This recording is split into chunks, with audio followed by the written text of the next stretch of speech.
ICC champions trophy 2025 నిర్వహణకు ఏర్పాట్లు పూర్తయ్యాయి. హైబ్రిడ్ మోడ్లో ఈ టోర్నీ జరుగుతుందని ఐసీసీ గురువారమే ప్రకటించిన విషయం మనకు తెలిసిందే. భారత్ మ్యాచ్లు తటస్థ వేదికగా జరుగుతాయని వెల్లడించింది. అదేవిధంగా 2027 వరకు భారత్ వేదికగా జరిగే ఐసీసీ టోర్నీల్లో పాకిస్తాన్ కూడా తటస్థ వేదికగా మ్యాచ్లు ఆడుతుందని పేర్కొంది.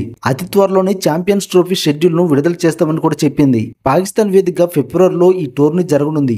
భారత మ్యాచ్లు దుబాయ్ వేదికగా జరగనున్నాయి. దుబాయ్ పిచ్లు స్పిన్ కు అనుకూలంగా ఉండనున్నాయి. దాంతో భారత జట్టులో స్పిన్నర్లకు అధిక ప్రాధాన్యత దక్కే అవకాశం అయితే ఉంది.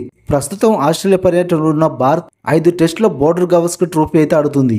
జనవరి 7 వరకు ఈ సిరీస్ అయితే జరగనుంది. ఆ తర్వాత సొంత గడ్డపై ఇంగ్లాండ్ తో 5 టీ20 సిరీస్ ఆడనుంది.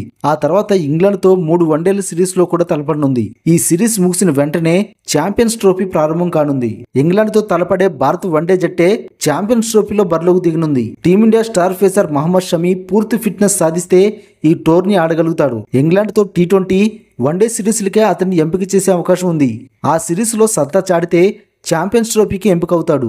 ఓపెనర్లుగా శుభ్మన్ గిల్ తో పాటు రోహిత్ శర్మ ఆడనుండగా విరాట్ కోహ్లీ, రిషబ్ పంత్, శ్రేయస్ అయ్యర్ లో మిడిల్ ఆర్డర్ లో బరిలోకి దిగనున్నారు.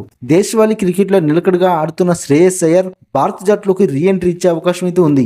ఇక ఆల్రౌండర్లుగా రవీంద్ర జడేజా, హార్దిక్ పాండ్యా, నితీష్ కుమార్ రెడ్డిలు కూడా చోటు సంపాదించుకున్నారు. హార్దిక్ పాండ్యాకు బ్యాకప్ గా నితీష్ కుమార్ రెడ్డిని ఎంపిక చేసే అవకాశం అయితే ఉంది. బ్యాకప్ ఓపెనర్ గా వికెట్ కీపర్ కేఎల్ రాహుల్ కు చోటు దక్కనుంది.